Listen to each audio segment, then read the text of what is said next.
nail, mask, speed, soul. Only the God Gamer, master of all four aspects, can conquer the game and get the credits to roll. Hey guys, Vega here. I've been wondering what the limits are of these aspects and how far we can push them in Hollow Knight, so come along on this journey with me as we delve into the numbers of Hollow Knight. In our first leg of the journey, we'll be finding out what the highest DPS nail build is. With just the pure nail hitting for 21 damage, and the base attack speed which lets us hit 2.43 times per second, this setup is dealing 51.22 damage per second. But before we continue, I'll mention a few small rules we'll be following. We'll be pretending animation cancelling doesn't exist. Sure, you can squeeze out a little bit of extra damage, but it's fairly hard to do consistently, so I'm not going to be factoring it in. And second, we'll be assuming absolutely perfect inputs with zero delay between button presses, once again to keep things simple. So where do we go from here? Well, the two most obvious choices are Unbreakable Strength, which will increase our nail damage to 32 per hit, and Quick Slash, which will increase our attack speed. If we pick Strength, it would result in a DPS increase of 52.3%, or if we pick Quick Slash, we'd get an increase of 46.4%. Both of these charms only cost 3 notches, and it doesn't take a genius to tell using both is a good idea, so why am I telling you these numbers? Well, I just wanted to use this opportunity to show you how combining attack speed with extra damage multiplies the effect. If we add the two aforementioned individual DPS increases from Quick Slash and Strength, it'd work out to 98.7%. However, in reality, a build using both of these charms is actually dealing 123% more DPS. That's an extra 24.3% than if we simply added the two values together, but I digress. So now we're hitting for 114.27 damage per second. And the next clear option is going to be Fury of the Fallen, which will further boost our nail damage by 75% when at 1 mask. And with these three charms combined, we're hitting for 56 damage per strike, and the attack speed from Quick Slash means we're hitting 3.57 times per second. This will work out to a whopping 199.97 DPS, just about 4 times what we started with. But we still have 3 notches to fill up. Now, in the real game, you'd probably want to throw on Steady Body to manage recoil, or perhaps Long Nail for some extra range, or even perhaps Shaman Stone for some extra damage on spells. But we're not here for that. We're here to get the highest damage number possible. Unfortunately, there aren't many great options that are going to boost our DPS much more. We've ran out of charms that boost nail damage or attack speed directly, and since our nail is generating 200 damage per second, spells aren't really an option, as we'd need a spell to deal at least that much damage on a non-spell focused build within a second, which isn't happening. So we're relegated to using more passive charms, such as summons for our final 3 notches. And as it happens, Grimchild is going to be our best option. In the Grimchild deep dive, we did some testing and discovered it can do about 5.71 damage per second in a near perfect scenario. However, if we put on Weaver Song first, which in optimal conditions we discovered does around 4.75 DPS, we can overcharm and fit both of these on for a combined 10.38 extra DPS. That's still a drop in the bucket compared to our 199.97 DPS from our nail, but still it's the best we can do. And this brings our grand total to 210.42. The most DPS you can do in the base game. But what if we open it up to charms from the Pale Court mod? Well, now things get interesting. Pale Court gives us access to a few key charms that can really turbocharge our damage. The first of which is Mark of Purity. This charm will provide ramping attack speed that can get crazy high at the cost of 20% of our nail damage. This fills out the last 3 slots far more effectively than Grimchild and Weaver Song ever could. Swapping it out skyrockets our attack speed from 3.571 attacks per second to an insane 7.651 attacks per second once we reach full speed. This increases our DPS by 62% and takes us all the way to 344.29 damage per second. Now yes, we do lose 20% of our nail damage, and unfortunately it's 20% of our total damage after buffs applied, which means it works out to even more. However, it does give us so much attack speed that it still works out being a huge damage increase anyway, but believe it or not, we can still do better. Although with 11 out of 11 of our notches filled, we're gonna have to make some sacrifices to fit the final charm on. The charm in question is Abyssal Bloom. This boosts our damage for each missing mask, as well as giving us a huge range boost at 1 mask, as well as some other bonuses. There are some cool synergies with any charm that adds masks, as well as Sharp Shadow, which boosts the bonus damage received from each mask lost, which will be a consideration if we have any notches to spare. And now it's time to make a tough decision. Even though each and every one of these charms are incredibly powerful, we still need to ditch one to make room for the even more powerful Abyssal Bloom. At 1 mask, this will be giving us an extra 75% damage, the same as Fury of the Fallen. This boost will further be multiplied by Unbreakable Strength, as well as our attack speed charms. And the charm we have to cut will have to be Quick Slash. Despite being one of the best damage increasing charms in the base game, it doesn't quite make the cut, and Mark of Purity, despite its 20% nail damage reduction, still provides more than enough attack speed for our needs and a bigger overall DPS increase. Now a quick disclaimer, in the real game, Quick Slash might very well be the easier to use option, and you don't have to spend any time ramping up the attack speed. However, since our goal here is to just find the absolute maximum DPS number, we aren't really concerned about these drawbacks. Anyway, this still leaves us with 3 slots spare, one of which we'll need to use for Abyssal Bloom to overcharm with, but 2 are still free for whatever we want. And the only 2-notch charm that can really help us here is Sharp Shadow and Unbreakable Heart. As I mentioned earlier, Sharp Shadow has a special interaction with Abyssal Bloom, which is going to increase the amount of damage provided per each missing mask. We have 8 masks that we can lose before dying in this build, and this synergy will be adding an extra 1.875 damage per missing mask for a total of 15% extra nail damage.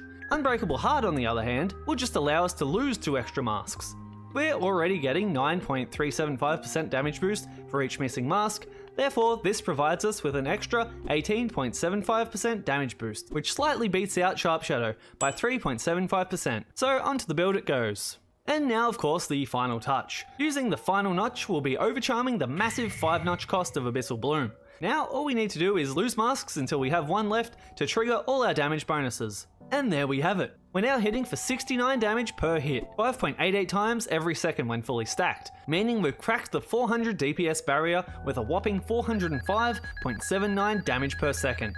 Enough to kill Nightmare King Grim in 4 seconds, assuming they had no invincibility phases and we could start fully ramped up on attack speed. But something unexpected happens when you take this build into the real game. Instead of the projected 405 DPS, somehow I was hitting way harder than I should be, dealing around 578 DPS.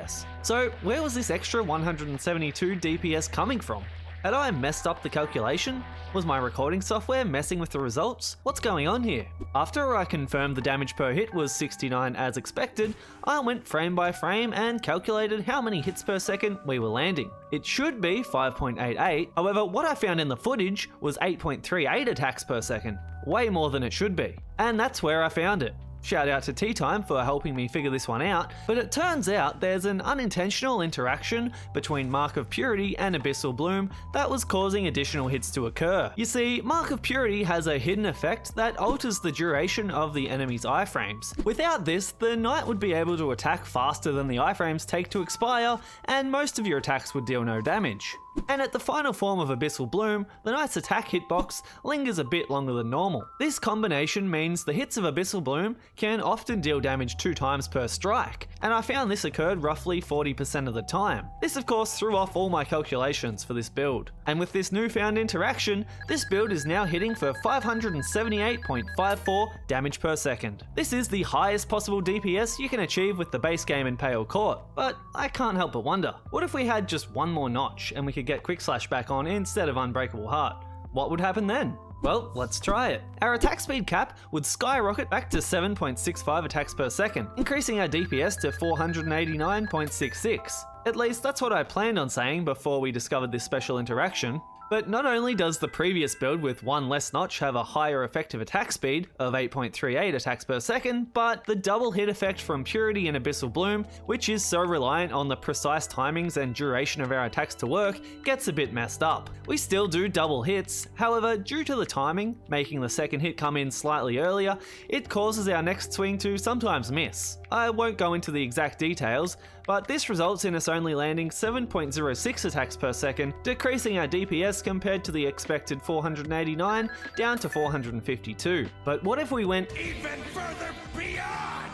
What if notches just weren't an issue and we could put on any charm we wanted? Well, for the small cost of 24 notches, we could add on Sharp Shadow, Unbreakable Heart, and Journey's Blessing to really buff up the amount of health we have to lose and therefore convert to damage using Abyssal Bloom, as well as the amount we gain from each missing mask. This setup would be the ultimate nail build, dealing 88 damage per strike for an absolutely crazy 673.28 damage per second.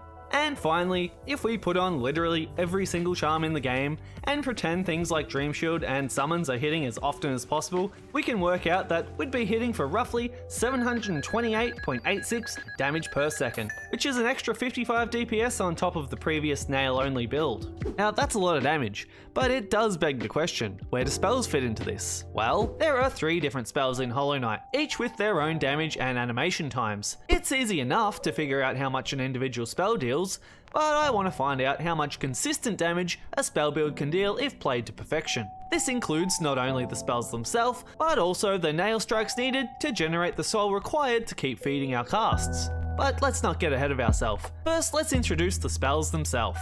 Obviously, we are going to be using the upgraded version of spells from the get-go for maximum damage output. The first spell we're looking at is Shade Soul. This spell fires a single large projectile forward that deals 30 damage, with a cast time of 0.415 seconds and a burst DPS of 72.29. Alternatively, if we use Fluke Nest and land every Fluke projectile, it'll be dealing 64 damage over the same time for a burst DPS of 154.22. Next up is Descending Dark.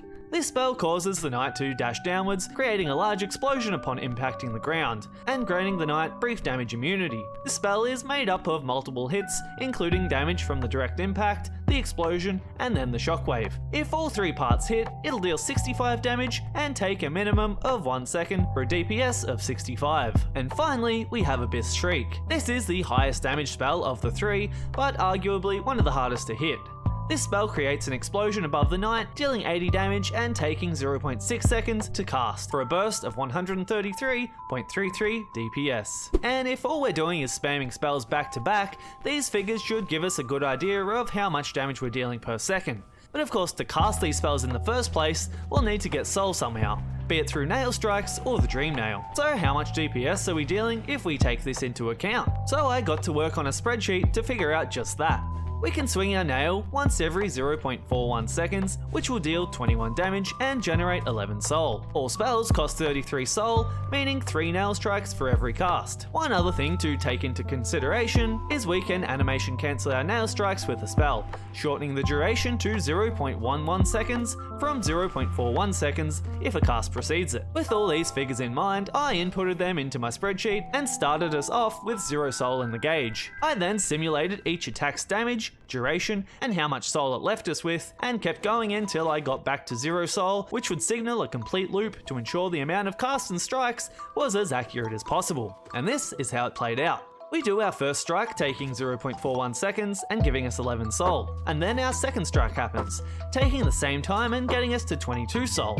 Finally, our third strike starts. However, since we have 33 soul the instant we start the attack, enough to cast, we can animation cancel the swing down to 0.11 seconds and cast our first spell, taking another 0.415 seconds for a Shade Soul. And then we start it all over again. With Shade Soul, this works out to 69.14 DPS. Plugging in the other spells, we can see the results from them as well. Fluke Nest hits for 94.42 DPS, Descending Dark hits for 66.32 DPS, and Abyss Shriek hits for 93.46 DPS. Not only is Descending Dark the lowest damage dealer of the 4 spells, but it's also so awkward to land while weaving nail hits that I'm going to be ignoring it from here on out, unless something interesting about it pops up. Now, in a real fight, it's probably more efficient to unload your spells all at once when the opportunity shows itself. However, on paper at least, we're casting the moment we have enough soul to get more animation cancels on our nail. These animation cancels are actually a huge DPS boost,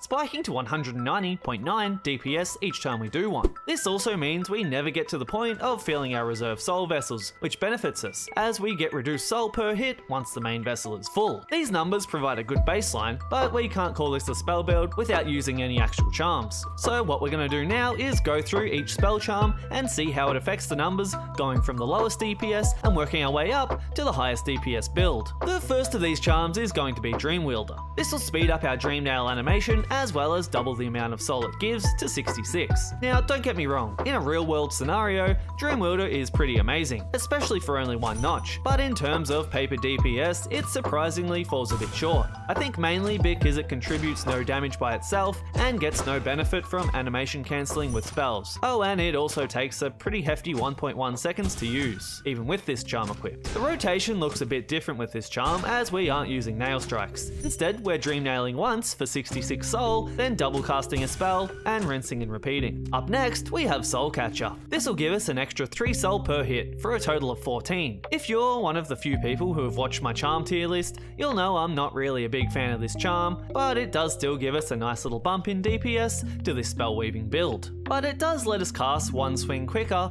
just about every other cast. Spell Twister is up next. This performs ever so slightly better than Soul Catcher for the same 2-notch cost. The reduced spell cost of 24 soul will mean most of the time you'll be swinging twice, then casting, with 3 hits required every so often. Of course, with the benefit of being able to save up 4 spells in a real combat scenario if needed. Up next, we have everyone's favourite spell charm, and that charm is of course Shaman Stone. For 3 notches, this will directly boost spell damage by 33 to 51% depending on the spell. Surprisingly, this on its own doesn't deal much more DPS than the previous 2 charms when looking at Shade Soul and the Fluke Nest spells. However, looking at Abyss Shriek, which receives the highest damage increase of 50%, clearly pulls ahead by quite a large margin. Quick Slash is up next.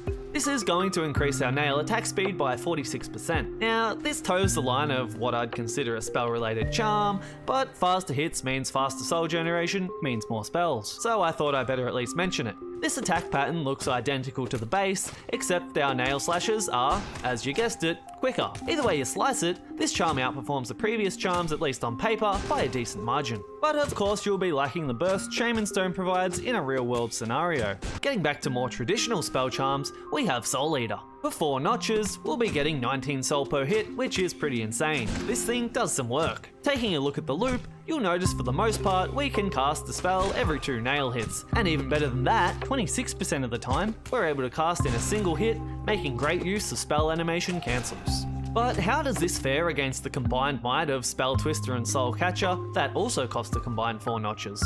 Well, it's really close actually, but this 2-charm combo pulls ahead just a little bit. Every spell can be cast at most within 2 strikes. However, an even higher percent of the time we can now cast within a single strike, 28%, or every 2 out of 7 casts in fact. But now for the ultimate setup. Let's throw on Soul Catcher, Spell Twister, Shaman Stone, and Soul Eater. How are we looking now? Naturally, this skyrockets our DPS by quite a huge amount. 10 out of every 11 casts, or 90%, now only require a single strike, making the absolute most out of our animation cancels. So much so that it's not far off the DPS of if we could just infinitely spam spells back to back. With Shade Soul, we're getting to 117.56 DPS. With Descending Dark, we're getting to 100.69 DPS if all parts hit. With Abyss Shriek, the strongest of the base spells, we're hitting for 187.62 DPS. Though it would be pretty tough to consistently land this and nail strikes at the same time due to the damage being dealt above the knight. And finally, although you'd have to overcharm to fit this on, with Fluke Nest you'd be getting to 179.44 DPS. Just a fraction lower than Abyss Shriek, but much more reasonable to hit. And if you can manage to get the double hit bug of Flukes to work, this could even surpass Shriek's numbers.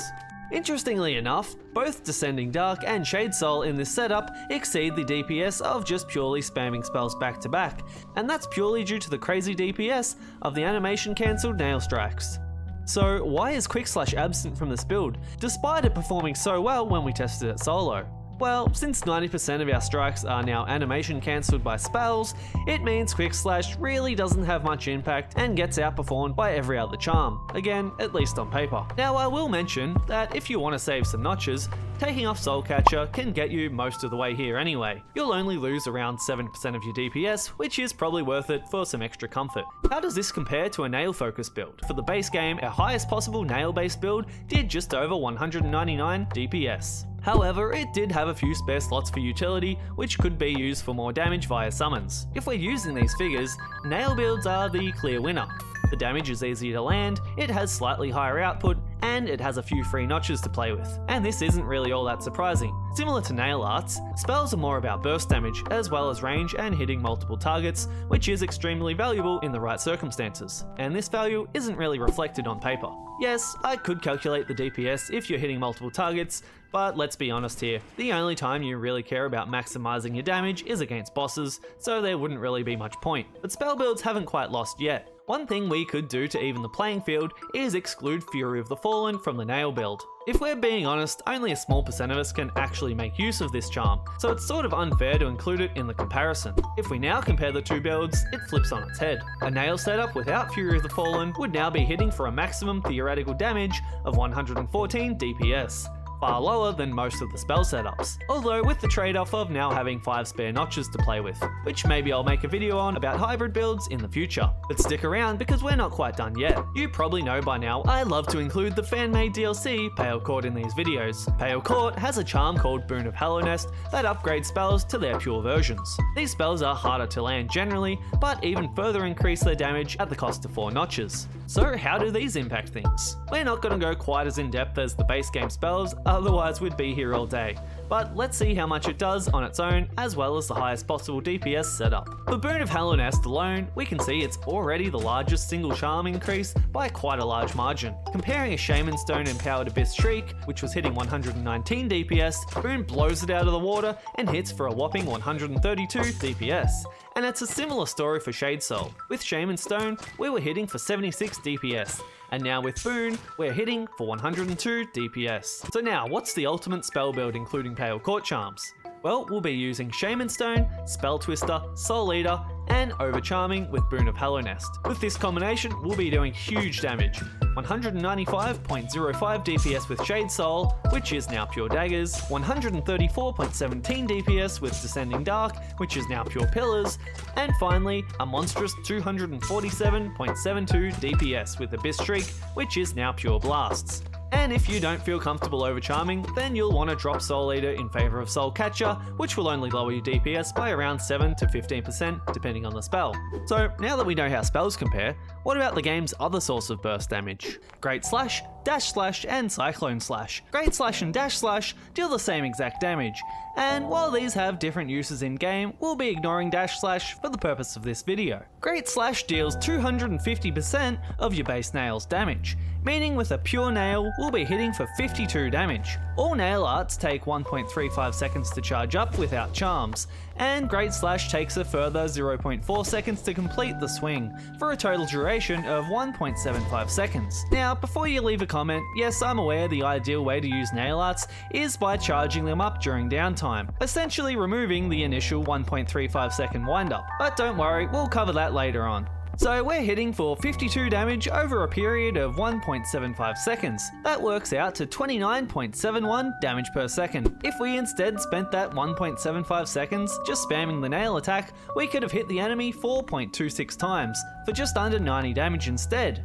This works out to 51.22 DPS, which is quite a lot more from the 29.7 DPS from Great Slash. But what if we throw on Nail Master's Glory? This will reduce our nail charge time down to 0.75 seconds for a total duration of 1.15 seconds. And just while we're on the topic, Nail Master's Glory doesn't actually increase nail art damage directly. I'm not sure where this myth came from, but I've gotten a lot of confused comments lately of people thinking it increases the damage of all nail arts. This is not a thing. Consider that myth busted. Anyway, adding this charm means our new Great Slash DPS is now 45.22. This is way closer to the number of just spamming attacks, but it still comes up a little short. And finally, what if we completely ignore charge up time and only count the 0.4 second duration the attack takes to do?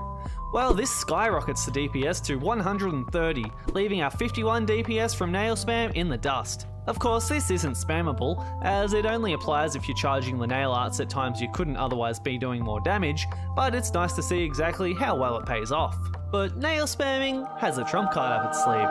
2 out of the 3 of the biggest damage boosting charms in the game don't work with nail arts. And I'm of course talking about Unbreakable Strength and Quick Slash.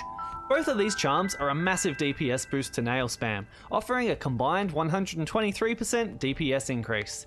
Fury of the Fallen might be the biggest individual damage boosting charm of these three, giving a 75% damage boost and working with nail arts. However, since nail spam can also use this, any boost to nail arts is going to be equal in power compared to spamming the nail, completely negating any edge nail arts might have had with this charm. A build using both Strength and Quick Slash hits for 114.27 damage per second, which is only slightly less DPS than Great Slash, even in an ideal scenario. Sure, it's still worth using, but the difference is far lower than you might expect, and unless you're always fully charging in downtime, Great Slash is likely going to tank your overall damage output. For people who are well versed at using nail arts, this will come as no surprise. Great Slash, and by extension Dash Slash, are built for range and burst and not for overall consistent damage output. But what about the third nail art that boasts a longer duration and more consistent hits? How does this fare? Cyclone Slash will hit up to 6 times over 1.4 seconds, each hit dealing 125% of the base nail's damage for a total of 750% of the nail's damage. This sounds absolutely bonkers on paper, but keep in mind that once you add on the nail charge time, the total duration from start to finish is a hefty 2.75 seconds, mathing out to 56.73 damage per second. Now instantly, this is far better than Great Slash. 56.73 DPS is a couple damage higher than spamming the pure nail, and we haven't even thrown on Nail Master's Glory yet. Once we do put that on, we're looking at 72.56 DPS. This is only slightly below a nail spam build using only Strength or only Quick Slash. However, once again, if we threw both of these charms onto the same build, we'd be gaining an extra 42 DPS. But what about if we use the ideal situation and ignore charge time? Well, in the case of Great Slash, with its relatively fast animation, the nail charge time made up for the bulk of the duration, 77% of it to be exact, so removing it made a huge impact.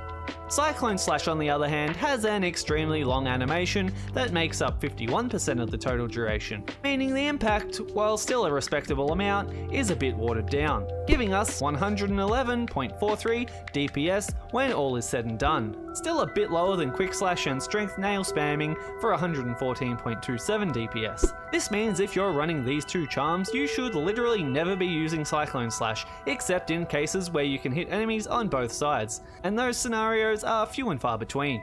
So what have we learned so far? Great Slash is never worth using unless you fully charge it during downtime. However, if you are running Strength and Quick Slash, the difference, while still nice, probably isn't going to make or break a fight. However, it is the best source of burst you can do with a nail. Dash Slash, for the most part, is the same as Great Slash, however with the added utility of movement and a longer range. Cyclone Slash does some really good DPS before you have Strength and Quick Slash. However, once you do get these charms, you should only really use it for its utility and not the damage. Oh, and Nail Master's Glory, if for some reason you're charging when you could instead be attacking, adds between 27 and 52% more DPS to nail arts. But please, don't do this because it's almost always bad. These trends remain generally the same regardless of if we add Fury of the Fallen on or not. And even if we consider Pale Court charms such as Abyssal Bloom, which adds damage to nail arts in a similar way as Fury of the Fallen, the above statements still hold. We've been focusing a lot on DPS instead of burst damage, which got me thinking, what is the biggest amount of damage you can deal in a single blow in Hollow Knight? So let's jump right in, shall we? The first step to achieving this is a no-brainer. Obviously, we'll need to have collected every little bit of Pale Ore so we can fully upgrade the nail into the pure nail, which hits for a formidable 21 damage. From here, it's a matter of throwing on Fury of the Fallen, which increases our damage by a further 75% when at 1 mask, as well as Unbreakable Strength, which adds another 50%. And even better, these two bonuses stack multiplicably for a total of 170.6% bonus nail damage. With both of these boosts applied, it'll look something like this. First, our 21 damage is multiplied by Unbreakable Strength, and 50% extra damage is added. This results in 31.5, which is then rounded to 32 damage. As a side note, due to this rounding, that means Unbreakable Strength with a pure nail actually increases damage by 52.3% and not the 50% listed on the label. Next up, our 32 damage is further increased by 75% from the Fury of the Fallen bonus, taking us to 56 damage. Now, don't get me wrong, this is pretty good, but it's not exactly groundbreaking, and we're not even close to one-shotting a flukemonger. And that's why we're going to look to nail arts to boost this by quite a lot more. Great Slash and Slash Dash deals 250% of whatever your nails damage is. With our current setup, this would be 140 damage. I say would be because in actual fact we only hit for 92 damage. This is because Unbreakable Strength, unfortunately, is ignored when using nail arts. Still, 92 damage is nothing to scoff at, however we're kind of at the limit of what we can do in the base game and without cheating. And here's where we're going to turn to the Pale Court mod, and the new charms it offers. This is a fan-made DLC, however it's so well made I honestly consider it a part of the official game. Either way you look at it, this DLC is going to give us access to a charm known as Abyssal Bloom. This works in a similar way to Fury of the Fallen, except there are a few things different. Each missing mask is going to grant us a stacking buff that increases our nail damage. The more masks we lose, the more damage we'll have. And the good thing for us, not only does it stack with Fury of the Fallen, but it also works on nail arts. Furthermore, it also has a synergy with Sharp Shadow that further boosts the amount of damage we gain per missing mask. So here's the build. We're keeping Fury of the Fallen, but since Unbreakable Strength doesn't work with nail arts, we're going to ditch it to make more room in our setup. From here we'll be using Abyssal Bloom as well as Sharp Shadow for the extra damage it brings with its synergy. And now we're left with 2 more notches to fill. And that just so happens to be perfect because there's only one charm that can further boost our damage in this build, and that charm is Unbreakable Heart. Abyssal Bloom and Sharp Shadow will be boosting our damage by about 11.25% for each mask we lose, so adding 2 extra health roughly translates to an extra 22.5% damage. So let's recap. Now we're getting a 75% boost from Fury of the Fallen, a 112.5% boost from Abyssal Bloom with a little help from Sharp Shadow and Unbreakable Heart, and finally, an extra 150% from Great Slash. Oh, and I nearly forgot. Great Slash multiplies our nail damage after all these charms have boosted it. That means our multipliers are gonna get multiplied as well. Now for the moment of truth.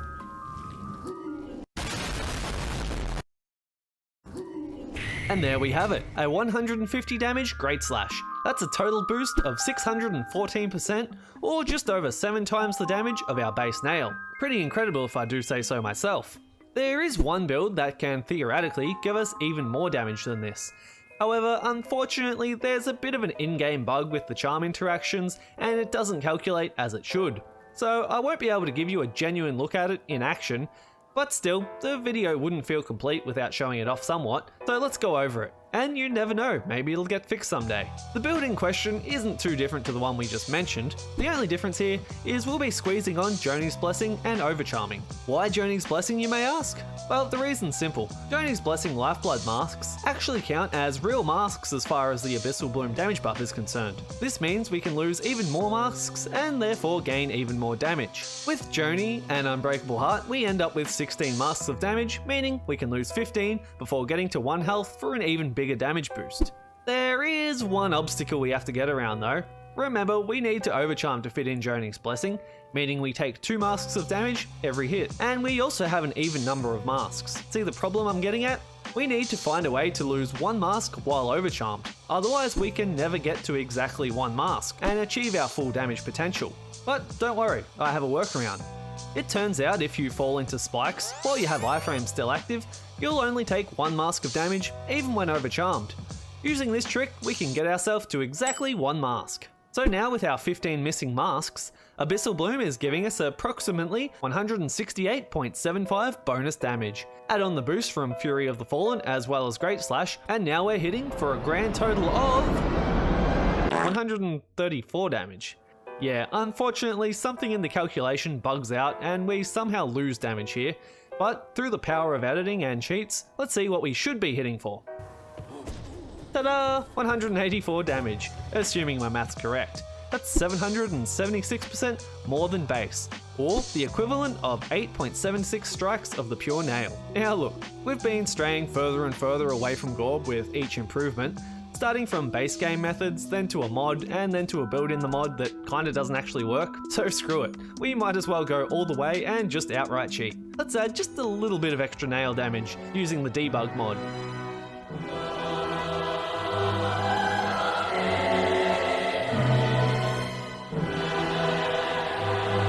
There we I think the tankiest boss is White Defender with 1600 health or so that should do nicely. They say the best defense is a good offense, but sometimes the best defense is a good defense, which gets us to our next question. What is the most amount of masks you can get in Hollow Knight? Let's find out. The knight starts off with a base of 5 masks of health in Hollow Knight, but as most of you probably know, we can gain another 4 if we find every mask shard hidden in the world, which gets us to a total of 9 masks. From here, the only way to increase our masks are through the various charms we have available to us.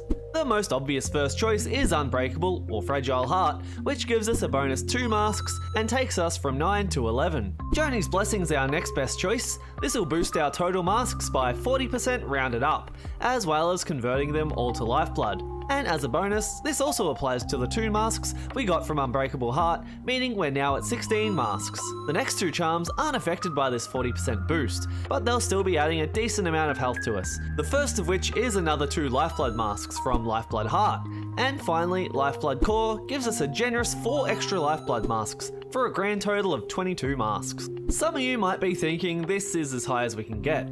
But we aren't quite done just yet. You see, if we travel the world without taking any damage or sitting at any benches, we can take advantage of the 8 Lifeblood cocoons hidden around the map and get this number even higher. So let's do just that and see where we end up. First up, we can get another 2 Lifeblood masks from the cocoon in King's Pass, and then another 2 from the one in Ancestral Mound, 2 more from the one in Green Path, 3 from the Fog Canyon cocoon, and at this point we have so many masks they're no longer fitting on the screen. So you'll have to just trust me that I'm actually doing this in one take. Anyway, there's another 2 to be had in this spot above the Mantis Lord room, which to be honest I didn't even know existed until now, and 2 more in Failed Tramway. Still in Deep Nest and just below this area is another 3. And finally, 3 more from this one at Kingdom's Edge, for a grand total of 41 masks. Joni would surely be proud. Now, if only I could take these into Godhome with me, I might actually stand a chance at Pantheon 5. But wait a second, there are also Lifeblood cocoons in Godhome as well. If we complete every Pantheon binding, we can get 5 extra Lifeblood at each rest area. And in Pantheon 5, there are 7 of these areas for a total of 35 extra Lifeblood. However, the Lifeblood we collected outside of Godhome vanishes upon entering, so this overwrites our previous 19 for a new total of 57 Lifeblood masks. Although, to get this, you'd have to somehow beat the majority of Pantheon 5 without taking a single hit of damage using only health charms, so good luck with that one. Now, is anyone ever going to actually take all the time and effort to collect all these Lifeblood masks? Absolutely not. But it's still funny to see just how crazily tanky you can get.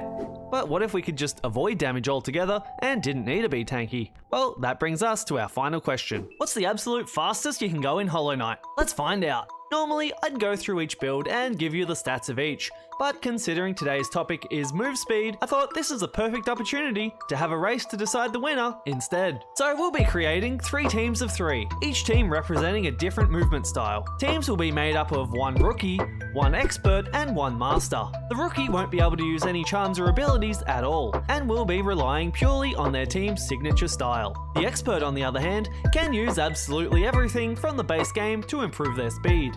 And finally, the Master can use everything from the base game as well as the Pale Court charms as well. So what are these 3 teams? Well, first off we have Team Sprint.